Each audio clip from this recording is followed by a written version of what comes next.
Ok. Romanos capítulo 15, dos versos 1 ao 13. Eu vou fazer a leitura, que vamos ler esses versículos novamente à medida que estivermos trabalhando o seu contexto, mas eu vou ler e depois nós vamos orar. Romanos capítulo 15, dos versos 1 até o 13.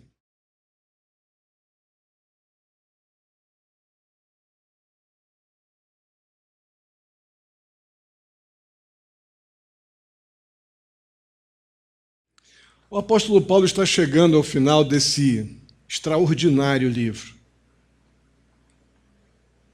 Um livro que do capítulo 1 ao 11, o apóstolo Paulo, ele legisla, ele ensina tudo o que envolve a condição do homem, separado de Deus, morto em pecados, mas justificado pela obra soberana de Deus, que mediante a graça, aquele que se rende a Cristo Jesus é alcançado, justificado, redimido.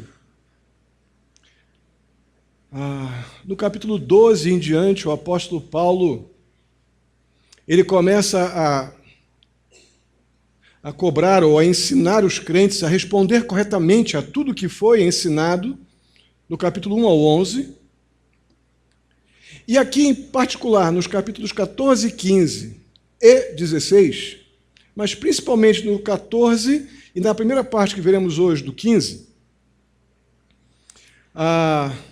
nós vemos essa dinâmica que envolve o relacionamento do crente mais maduro com o crente menos maduro, mas crentes. E como nós devemos nos colocar nessa realidade, porque isso era um problema lá da igreja do primeiro século, da igreja de Roma, a boa igreja de Roma. Bem alimentadíssima aqui com toda essa instrução bíblica, doutrinária, que o apóstolo Paulo ministra à igreja. Eles têm tudo o que eles precisam para acertar, mas parece que essa aqui é uma área problemática. E Paulo não quer encerrar a sua carta sem deixar isso bem arrumado. Lá o problema era relacionamento gentios e judeus, que se achavam um melhores do que outros, mas ambos foram salvos pela mesma obra da cruz, por Jesus Cristo, pelo seu sangue, mas tinham momentos espirituais diferentes.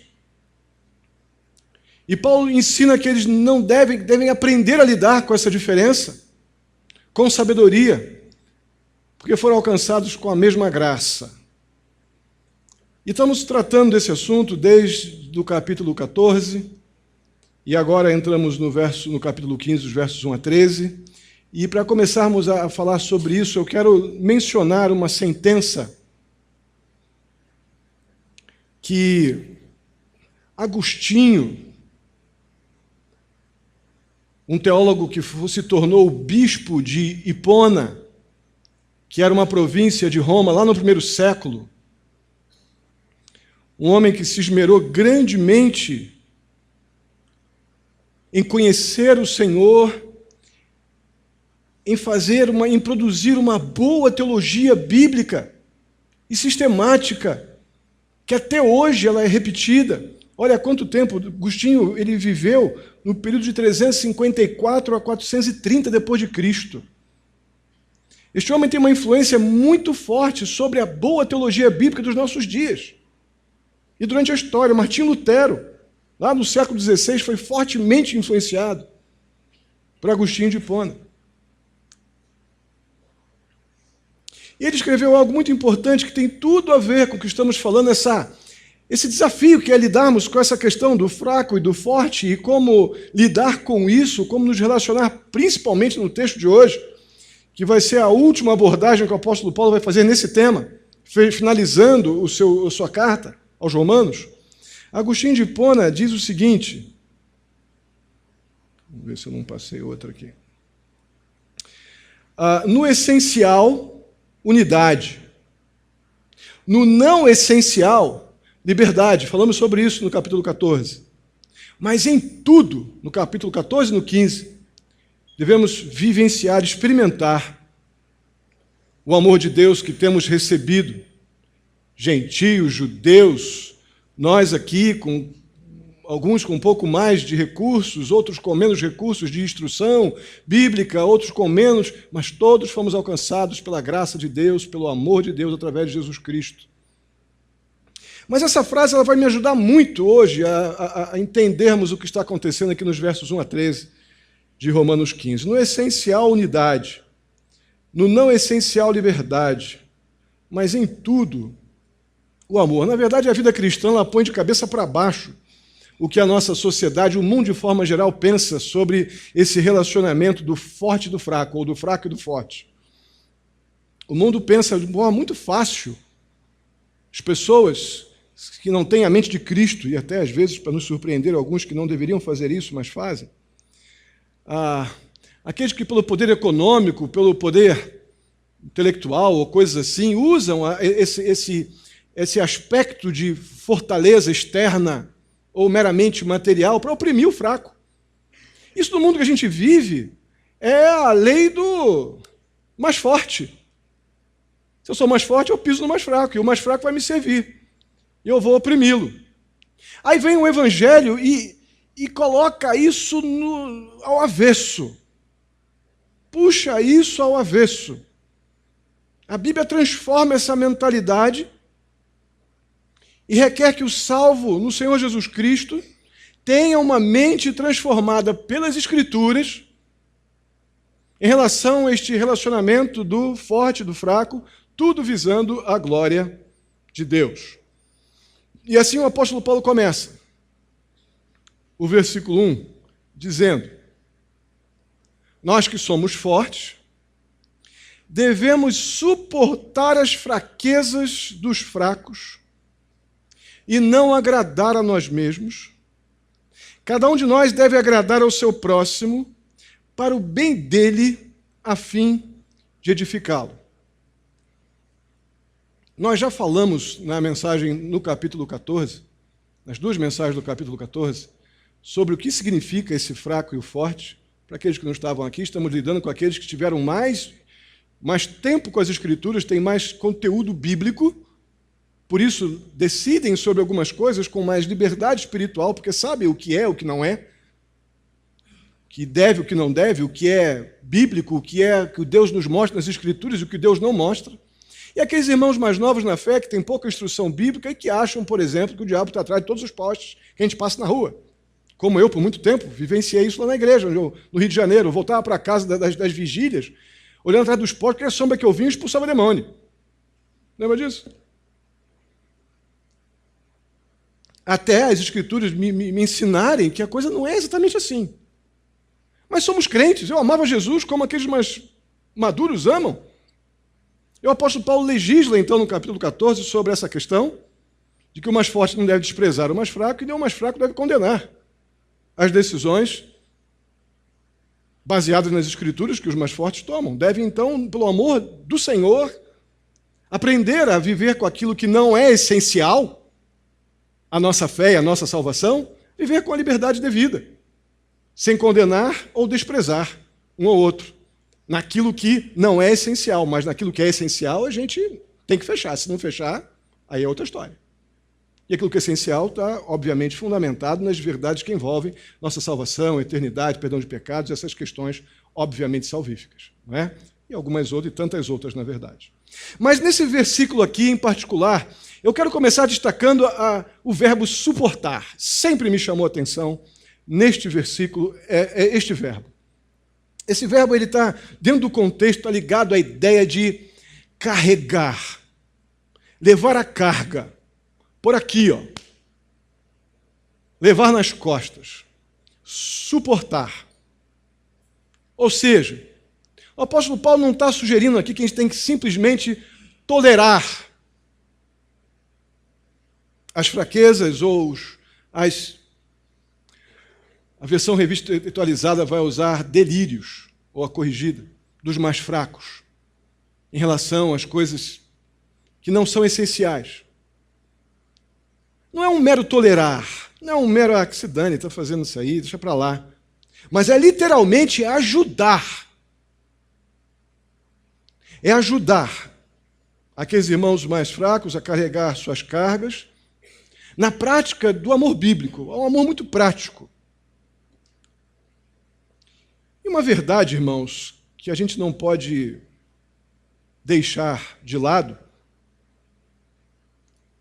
é que o crente que foi salvo por Jesus Cristo, mas tem pouca referência bíblica em suas convicções, e muito mais o que acha do que propriamente a Bíblia diz, esses crentes geralmente vão ter um sério problema para lidar com liberdades. Porque ou ele acha que tudo pode ou nada pode. Porque lhe falta a consistência bíblica, espiritual, para ele ter a segurança de que com fé bíblica ele pode fazer aquilo que a Bíblia manda, que ele não estará contra Deus. Assim termina o capítulo 14, inclusive. Se nós lembrarmos um pouquinho, por falar no capítulo 14, nós vamos ver que o apóstolo Paulo diz que os mais maduros não devem prejudicar, a ideia de oprimir os mais fracos, ou seja, a ideia de desprezar ou causar algum tipo de tropeço para eles. Mas ele enfatiza a ideia de que nós devemos servir. Na verdade, capítulo 12, verso 1, diz que essa postura de servir, ajudar o mais fraco a amadurecer e a crescer, não desprezando, nem sendo tropeço para ele, essa é uma postura altamente sacrificial. Capítulo 12, verso 1 vai nos dizer isso.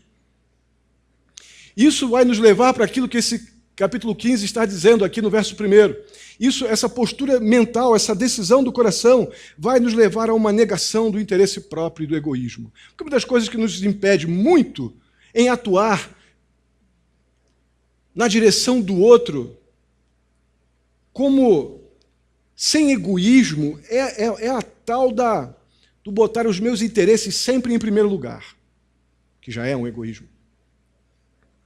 Mas Romanos 12, verso 1 já nos diz que devemos ter uma prontidão. Por isso o apóstolo Paulo diz: rogo-vos, pelas misericórdias de Deus, que ofereçam-se, ou que se ofereçam em sacrifício vivo, santo e agradável a Deus. Uma das formas é essa. É indo na direção do mais fraco e suportando, sem prejudicá-lo, sem oprimi-lo, mas o encorajando a crescer para fecharmos naquilo que é essencial e não nos apegarmos naquilo que é temporal e não determina quanto temos de Deus em nossa vida ou não. Mas eu quero fazer uma observação aqui antes de continuar, que essa postura, tal atitude diz respeito àquilo que não é essencial. Nós não podemos e nem devemos abrir mão das verdades fundamentais da fé que são essenciais à nossa vida cristã. Mas naquilo que não é essencial, a ordem bíblica é: tenha misericórdia. E pratique o amor bíblico que ajuda, colocando a sua vontade em segundo lugar em prol daquela pessoa que precisa crescer. Então, suportar fraquezas daqueles que não têm força, maturidade, é o que nós devemos realmente fazer, mas sem agradar a nós mesmos, é o que diz no verso 1. E aqui que começa um outro problema. Essa ideia do agradar a nós mesmos ou não agradar a nós mesmos e agradar o outro. Pastor, como é que funciona esse negócio de agradar o outro? Eu, quando comentei em casa com a Alcione esse texto, e é a primeira reação que eu também tenho quando lido com essas questões que lidam com relacionamentos, né, que lidam com as nossas emoções e frustrações, coisas mal resolvidas, enfim, agradar o outro, ou não agradar a mim para agradar o outro. A ideia que o apóstolo Paulo está pregando ou ensinando aqui é a seguinte: quando nós tivermos que escolher entre agradar os outros ou agradar a nós mesmos, o correto é agradar o outro no sentido de cuidar dele. Mas quando nós tivermos que decidir entre agradar os outros e agradar a Deus, a postura correta é agradar a Deus. Porque aquilo que é essencial a gente não abre mão. Essa é a ideia que o apóstolo Paulo está tentando ministrar àqueles crentes ali em Roma, porque parece que haviam algumas faíscas ali nesse problema no relacionamento judeus e gentios. Não é? Em algo que não deveria estar acontecendo. O problema é que fazer o que é bom ou ir na direção do outro a fim de agradá-lo, de ajudá-lo, de encorajá-lo, pode ser que não o agrade de modo nenhum. Você vai se empenhar, vai colocar os teus interesses em segundo lugar por causa do outro, mas pode ser que você não consiga agradá-lo de modo nenhum. Porque agradar o outro, biblicamente, é procurar o bem do outro. É procurar aquilo que é bom para o outro. E o bem ou o bom para o outro não pode ser confundido com simplesmente conforto físico, material, ou com o prazer da pessoa em primeiro lugar. Não pode, isso é até importante, mas não é o motivo de eu colocar os meus interesses em segundo lugar em prol do outro. O motivo de eu fazer o bem ou na direção do outro, usando a expressão bíblica, de agradar o outro. O bem do nosso próximo, ele precisa ser entendido à luz do propósito eterno de Deus para seus eleitos, conforme vemos lá em Romanos 8, 28. Vamos falar juntos? E sabemos que Deus faz todas as coisas para cooperem... Perdão, vamos começar de novo, que estou com a lembrança da outra versão na cabeça, estou me enrolando todo. Vamos juntos. E sabemos que Deus faz com que todas as coisas cooperem para o bem daqueles que amam a Deus, daqueles que são chamados de acordo com o seu propósito. Esse aqui é o bem que vem de Deus para o nosso próximo. O bem que vem de Deus, que eu devo colocar em primeiro lugar no ato de ir na direção do outro, é o bem que implica no projeto eterno de Deus, que é salvar aqueles que Ele decidiu antes dos tempos eternos que seriam salvos. Levar a mensagem salvadora a esses. Começa então com a salvação dessas pessoas, e não com o conforto físico, pessoal, circunstancial de alguém. E é aqui que a gente começa a arrumar a nossa cabeça. Deus não está esperando que sejamos os bonzinhos de plantão, não. Deus não está esperando que você seja o super amoroso, o super legal, que faz tudo que os outros gostam, para ficar bem com todo mundo. A proposta bíblica é de levar o bem, de fazer o bem no lugar do bem que você poderia ter para você. Você abrir mão, talvez, do teu conforto, do teu tempo, das teus coisas que seriam legítimas, talvez, para você. E você abrir mão disso para que o outro possa ter o bom testemunho de Cristo, para que o outro possa ter a mensagem da salvação chegando até ele, para que o outro seja instruído com aquilo que é essencial. Nosso conceito de bom e bem é muito temporal. É muito circunstancial. A gente acha que tudo que precisa mesmo é carro, tudo que a gente precisa mesmo é casa, namorado. Bom, casar é uma coisa importante, acho que os solteiros aí devem achar casar, mas que seja. Não, irmãos, para Deus, o bem que vem de Deus é que as pessoas ao meu redor venham a Cristo por meu intermédio, quando eu deixo de agradar a mim mesmo e vou, então, produzir o bem que vem de Deus na vida do outro.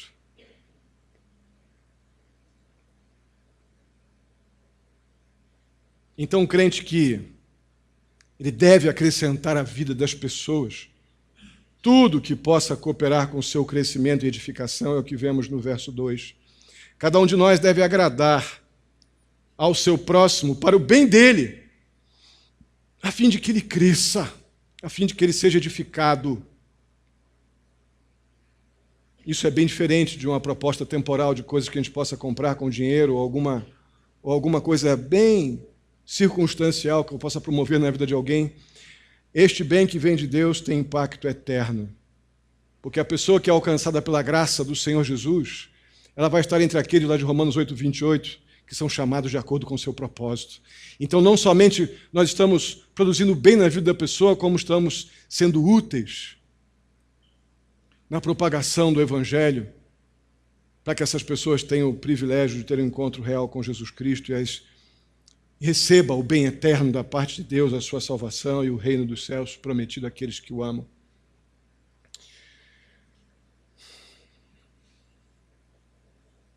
E a nossa convicção para lidar com o fato de que nós não devemos agradar a nós mesmos em primeiro lugar, mas agradar o outro, vem do verso 3. O verso 3 diz assim: pois também Cristo não agradou a si próprio, mas como está escrito, os insultos daquele que te insultam caíram sobre mim. Eu creio que o apóstolo Paulo escolheu esse texto do Salmo 69, verso 9, para provar para nós, para os judeus e gentios daqueles dias, de que nós não estamos sendo os mais legais nem os mais espirituais se nós começamos a investir na vida das pessoas espiritualmente. Porque sabemos que isso não é fácil. Sabemos que nós geralmente deixamos de investir na vida das pessoas porque não temos tempo, eu tenho outra coisa para fazer, eu tenho um passeio. Pelas coisas mais banais, a gente deixa de investir na vida dos outros. Pelas coisas mais banais. Então, não é nada simples que estamos falando aqui quando falamos de abrir mão dos meus interesses, deixar de agradar a mim mesmo para poder promover o bem que vem de Deus na vida do outro. Aí o apóstolo Paulo usa esse texto aqui com muita propriedade. Os insultos, Jesus afirmando, né? Aquilo que viria a acontecer na vida do próprio Cristo. Os insultos daquele que te insultam caíram sobre mim. Interessante que para gentios e judeus, sendo ouvintes disso, os gentios estão lidando com os salmos. Ou melhor, os judeus estão lidando com os salmos. Ou seja, confirmando então que Jesus, aquele que veio e morreu na cruz, de fato era o Messias, porque os gentios e os judeus já sabiam agora, com a morte e ressurreição de Cristo, que quem está dizendo isso, aconteceu isso aqui na vida de Cristo. Os insultos daquele que te insultam caíram sobre mim. Irmãos, quando procuramos agradar os outros, nós devemos fazer do jeito que Jesus fez. Isso implica em decidir no nosso coração abrir mão de agradar a nós mesmos. Isso não é simples, não. Tudo que deve nos importar aqui nesse contexto, com essa ilustração tão forte que o apóstolo Paulo usa do próprio Senhor Jesus Cristo, quando sofreu todo tipo de insultos em nosso favor, é, com força, procurar produzir verdades bíblicas e salvíficas na vida do outro, coisas que vão contribuir com a sua salvação, com a sua edificação, seu crescimento. Aí você pode pensar, pastor, então é isso, vou fazer isso agora, as pessoas vão ver o quanto eu as amo. Não se iluda. Não se iluda. A maior parte das pessoas não querem esse tipo de agrado. A maior parte das pessoas querem que você lhes dê a eles um meio de ter um bom emprego, um carro novo, uma boa casa, algum conforto a mais, algum tipo de mordomia. A maior parte das pessoas não vão ficar nada satisfeitas com a tua forma de agradá-los, nem com nossos esforços realmente bíblicos e verdadeiros de levar a eles a verdadeira vida. A maioria das pessoas não quer esse tipo de agrado. Então, como vemos no exemplo de Jesus, agradar as pessoas ou agradar o próximo, promovendo o bem que vem de Deus em suas vidas, não é fácil, muito menos, imediatamente pelo menos, gratificante. Primeiro momento é rejeição, sim. A primeira coisa que eu vi, não vai você com esse papo de crente para o meu lado de novo. Não é mais ou menos assim?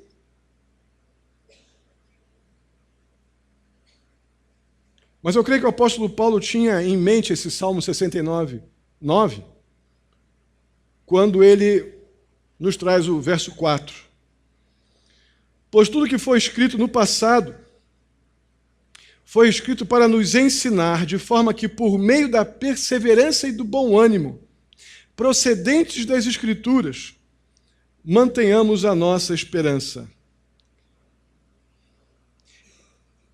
Você ir na direção de uma pessoa com o melhor que você tem para dar, abrindo mão, talvez, de privilégios seus, de liberdade sua, de direitos seus, e você dando para ela o maior tesouro que ela pode poder e querer ter, e ela te rejeita, te despreza, isso requer de quem está indo na direção dessa pessoa convicções espirituais muito grandes, principalmente no que diz respeito à esperança que vem do Senhor. Essa esperança, de acordo com o verso 4, ela é resultado de duas coisas. Primeiro, perseverança. E depois, bom ânimo, que tem como origem as Escrituras. Irmãos, são duas coisas que são vitais para que eu tenha esperança bíblica. Perseverança nas convicções que Deus me deu mediante a obra do seu Espírito, me convencendo do meu pecado, e da segurança de que esse perdão de pecados me garante vida eterna, perdão de pecados, obviamente, no sentido de presente, agora, que tem impactos na eternidade, porque me garantem a vida eterna, mas um perdão de pecados agora para que eu possa ser influente na vida de pessoas que ainda estão mortas em pecados e delitos, perseverar nessas convicções. E bom ânimo que vem das Escrituras. Irmãos, se tem uma expressão bíblica que me constrange, é a expressão bom ânimo. Porque não é bom ânimo porque as coisas estão dando certo. É bom ânimo porque vem das Escrituras, porque a palavra de Deus diz, ainda que você morra, você? Então é daí que vem o meu bom ânimo. É a esperança contra a esperança. Está tudo dando errado, eu continuo crendo que o meu Deus não passa. Que tudo passa, mas o meu Deus não passa. Que tudo pode estar caindo, mas o meu Deus nunca cai. Tudo pode estar difícil, enrolado, envolto em ambiente de circunstâncias de mentira, de engodo, mas o meu Deus é verdadeiro e não mente. Bom ânimo procedente das Escrituras nos ajuda no meio das lutas, das dores, até mesmo das derrotas que muitas vezes a vida nos impõe, a continuar crendo que Deus é bom, muito bom. Ele continua sendo Deus e continua sendo bom. Bom ânimo é uma das coisas que mais me constrange nas Escrituras. Quando o Senhor Jesus diz, olha, tem de bom ânimo. Eu venci o mundo. Olha que legal, né? Que poesia, tão filosófico isso. Mas Jesus diz, tem de bom ânimo, eu venci o mundo porque ele morreu da pior forma possível para aquela época. Não há nenhuma outra forma pior de morrer naqueles dias do que crucificado. É a pena para o pior criminoso. É a pior pena. Tenha um bom ânimo, porque eu venci. Ele venceu morrendo da pior forma possível por mim e por você. É esse tipo de bom ânimo que as Escrituras nos convidam a ter. E essa é a única maneira bíblica de termos esperança. Porque ter esperança quando está tudo dando certo é mole, eu não preciso de fé para isso. Mas ter esperança quando as coisas não estão indo bem, isso muda definitivamente, ou na verdade isso é o resultado definitivo do nosso relacionamento com Deus e de um caminhar seguro, perseverante e cheio de bom ânimo vindo das Escrituras. É por isso que as pessoas, quando se deparam com um crente com bom ânimo e com lutas como todos os outros, porque nenhum crente está invulnerável, nenhum crente está impedido de sofrer, de ter problemas, de passar por grandes aflições na vida. Aí um crente piedoso que persevera e tem bom ânimo e por isso tem esperança, no ambiente de pessoas, até mesmo de crentes, sem essas virtudes espirituais e de não crentes, olha para você e diz assim, o que eu faço para poder, no meio dessas tuas lutas tão grandes, ser como você? Não. Cristo morreu por mim, esta é a diferença. O meu bom ânimo vem da cruz. Não vem porque eu sou legal, nem especial, nem super-homem, nada disso. O meu bom ânimo vem daquele que me salvou lá na cruz. Irmãos, que desafio. Mas só assim teremos esperança. Mas as Escrituras também nos ensinam a fidelidade a Deus e a certeza das suas promessas. Então, a perseverança e o ânimo. O texto nos diz, no verso 5, que não são produzidos pelo homem.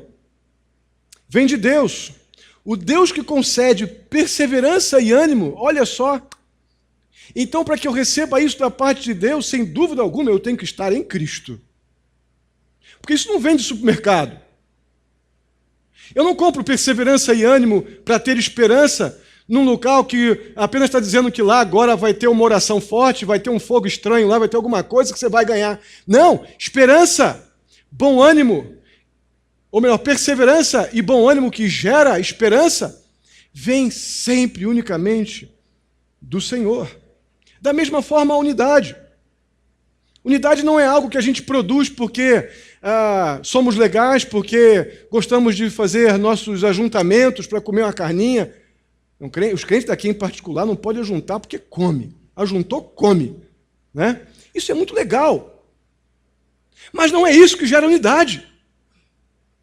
A unidade bíblica é gerada por Cristo Jesus na cruz, porque a única coisa que nos une verdadeiramente é Jesus. Todas as outras coisas têm poder para nos manter ligados por algum tempo, mas logo as diferenças surgirão. Mas tem algo que é essencial e fecha É o que Cristo fez por nós na cruz, o seu sangue sendo derramado por mim, o seu corpo sendo sacrificado por mim. Aí nós fechamos e é aí que nós estamos unidos, em Cristo Jesus. Conforme a palavra de Deus nos diz em Efésios capítulo 4, verso 3. E o objetivo dessa unidade é que os salvos por Jesus, eles glorifiquem a Deus Pai de nosso Senhor Jesus Cristo. Irmãos, unidade gerada por Cristo, ela não termina no futebol ou quando acaba a comida. A unidade gerada em Cristo, ela sempre vai nos levar juntos para adorar ao nosso Deus, honrar o nosso Pai, através do nosso Senhor Jesus Cristo. Então, qualquer outro tipo de sugestão de unidade é ajuntamento de pessoas legais, que já um briga com o outro e dá aquele pau que nós sabemos.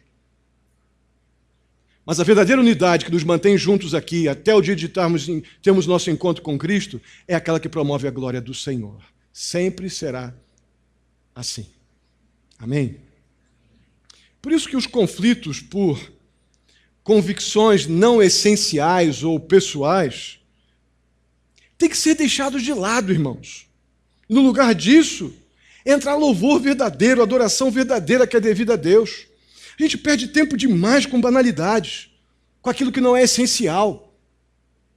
Ou tentando impor as minhas convicções ao outro, que eu julgo que naquilo que não é essencial tem que fazer igual a mim, ou simplesmente pelo desprezo. Eu creio que esse problema estava havendo na igreja de Roma. E o apóstolo Paulo diz, olha, não é assim. Eu não vou terminar esta carta com vocês, gentios judeus, achando que tem que estar unidos em outra coisa que não seja Jesus Cristo. No verso 7, o apóstolo Paulo ele retoma essa discussão sobre o irmão mais fraco e o mais forte, mas apenas para enfatizar mais uma vez o nosso modelo, a nossa referência, que é Jesus Cristo. Vamos ler o verso 7. Portanto, aceitem-se uns aos outros da mesma maneira que Cristo os aceitou, a fim de que vocês, o quê? Glorifiquem a Deus. Irmãos, a nossa motivação e capacitação que vem de Deus para acolher aquele mais imaturo na fé, aquele que tem um certo problema com as liberdades espirituais ou que a gente tem direitos biblicamente de usufruir, ou não, isso vem de Cristo. No versículo 8 temos mais um exemplo dados a partir de Cristo Jesus. Vamos ler. Pois eu lhes digo, acompanhe na sua Bíblia, pois eu lhes digo que Cristo se tornou servo dos que são da circuncisão por amor à verdade de Deus, para confirmar as promessas feitas aos patriarcas. Aqui tem um contexto bem específico para aquele momento, mas dentro dessa ideia de que eu não vou agradar a mim mesmo, mas vou procurar ir na direção do outro, Cristo fez isso. Cristo se tornou servo dos judeus. Foi para servi-los, para confirmar as promessas que Deus havia feito aos patriarcas. Jesus também foi um servo dos gentios, para o nosso próprio bem hoje, né? E, obviamente, também para a glória de Deus, devido à enorme misericórdia, porque isso provou para os gentios de que, de forma alguma, eles eram um plano B. De forma alguma, Jesus foi para os gentios porque os judeus simplesmente rejeitaram. Irmãos, entenda uma coisa, Deus não tem plano B. Deus não fica com tentativa e erro. Os gentios não foram alcançados pela graça de Deus, simplesmente porque os judeus rejeitaram. E a prova está aqui nesse verso 8 e na primeira parte do verso 9. Jesus veio também aos gentios a fim de que os gentios glorifiquem a Deus por sua misericórdia. Então Jesus serviu aos judeus, e Deus também serviu com a sua vida e na cruz e morrendo também pelos gentios, porque definitivamente todos estão, os eleitos no Senhor estão debaixo de um plano soberano e salvador, sempre. Gentios e judeus faziam parte do plano A de Deus, e não em nenhum plano B, porque Deus não tem plano B. Tudo isso está de acordo, então, com os soberanos decretos e propósitos de Deus, determinados na eternidade passada, repetidos e revelados nas Escrituras desde o Antigo Testamento. Isso é tão confortador, irmãos. Deus revela a sua vontade para nós, seu amor salvador e a sua justiça, que acolhe o pecador arrependido, mas que traz juízo àquele que o rejeita.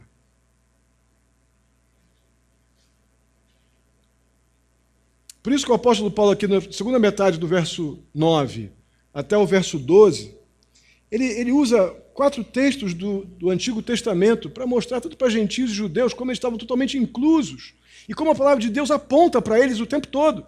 Bíblia que eles tinham também, ou acesso a essas escrituras, como eles tinham o Antigo Testamento, né? Temos 2 versículos aqui que falam da lei, dos profetas, e temos 2 salmos sendo citados para provar que o plano de Deus, a partir da sua própria palavra, sempre esteve a acesso deles. Vamos reler.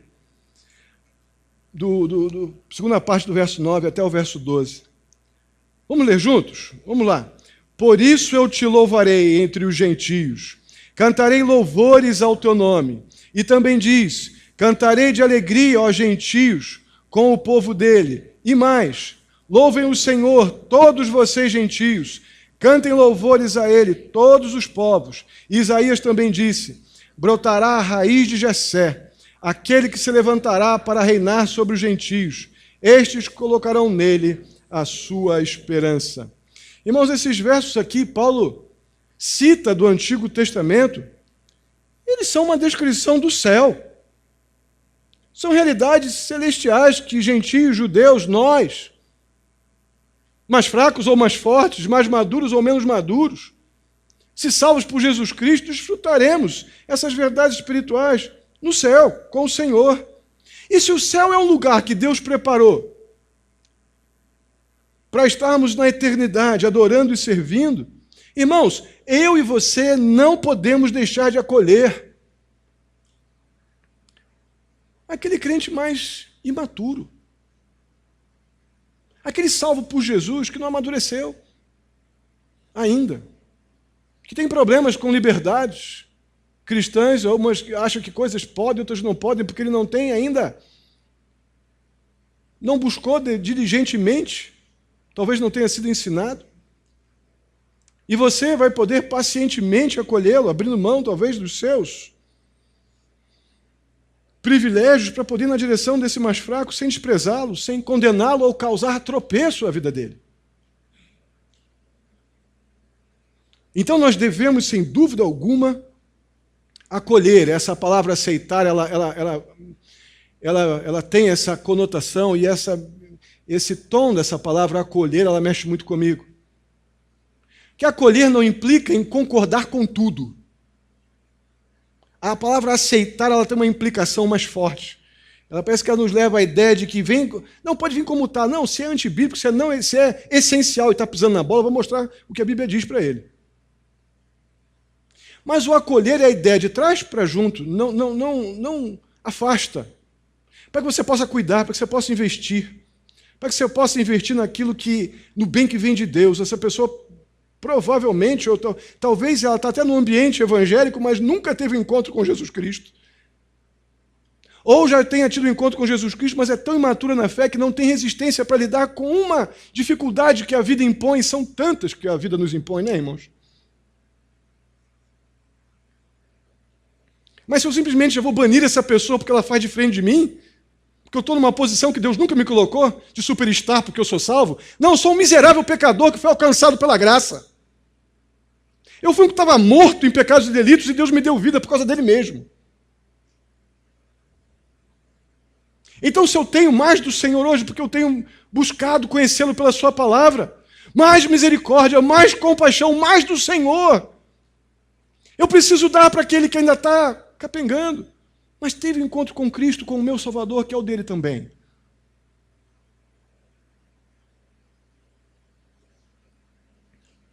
O apelo de Paulo aqui está no verso 13. Paulo fecha esse bloco apelando a esses dois grupos que aprendam a lidar com aquilo que é essencial, sem se matar mutuamente com aquilo que não é essencial. E Paulo termina esse bloco dizendo, vamos ler juntos, que o Deus da esperança os encha de toda alegria e paz, por sua confiança nele, para que vocês transbordem de esperança pelo poder do Espírito Santo.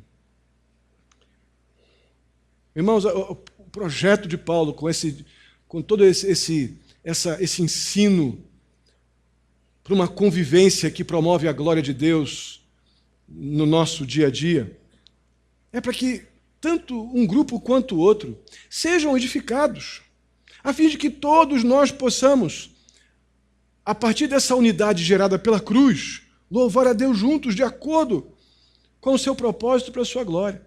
Esse apelo de Paulo, essa oração final de Paulo é algo extraordinário. Que o Deus da esperança, aquela que nós recebemos do Senhor quando perseveramos e temos bom ânimo proveniente das Escrituras, que Ele nos encha de toda alegria e paz por causa do carro novo que eu ganhei ou comprei. É isso que está aqui no texto? Por sua confiança. Para quê? Para que nós possamos transbordar de esperança. Irmãos, que carência que há de esperança bíblica. No próprio meio evangélico, que falar do mundo. Não esperança em coisas que perecem, mas esperança naquilo que é eterno. A igreja evangélica, de forma geral, infelizmente, tem perdido o seu foco, porque deixou de pregar sobre a verdadeira esperança para pregar ou para anunciar qual o show que vai ter na sua igreja, qual o bispo que vai lá e quantas pessoas foram lá no evento X ou Y. Quem andou pelas paredes, quem subiu no monte, quem acendeu luz, pagou luz, gritou mais alto, gritou mais baixo, falou isso ou aquilo. Infelizmente, não há esperança para isso. Na verdade, a esperança desses momentos acaba quando acaba a reunião. A esperança que vem de Deus e que transborda, ela é totalmente diferente. Ela é resultado de uma perseverança consciente e de bom ânimo, que tem como origem as Escrituras, tudo isso na total dependência do poder do Espírito Santo. Meus queridos irmãos, para que possamos transbordar de esperança por meio da fé, nós dependemos da perseverança e do bom ânimo que vem de Deus. Então, se há algo para nós pedirmos agora ao Senhor, é isso. Senhor, eu quero essa esperança para olhar para aquele irmãozinho, para aquela pessoa da minha convivência, para aquele irmão na fé mais fraquinho, e olhar para eles com tanta misericórdia que eu vou na direção deles para promover o bem que vem do Senhor na vida deles. Ainda que me rejeitem, a minha esperança é no Senhor, não é neles. A minha esperança é na obra salvadora que vem do Senhor. E que eles vejam na minha vida que eu tenho essa esperança e esse bom ânimo que vem da Tua palavra. Isso gere um impacto poderoso que só pode vir mediante a obra do Teu Espírito. Que isso nos encoraje, irmãos, aí na direção daquelas pessoas que a gente ama e que sabemos que estão ainda perdidas, divididas, iludidas, com mesmices, com igrejices, cheios de manias igrejeiras, mas sem nenhuma convicção espiritual, porque são carentes das Escrituras. Que Deus enche o nosso coração de misericórdia para ir na direção dessas pessoas com o bem que vem de Deus. Como o Senhor Jesus fez, abrindo mão da sua própria glória em nosso favor. Amém. Vamos ficar de pé e vamos orar.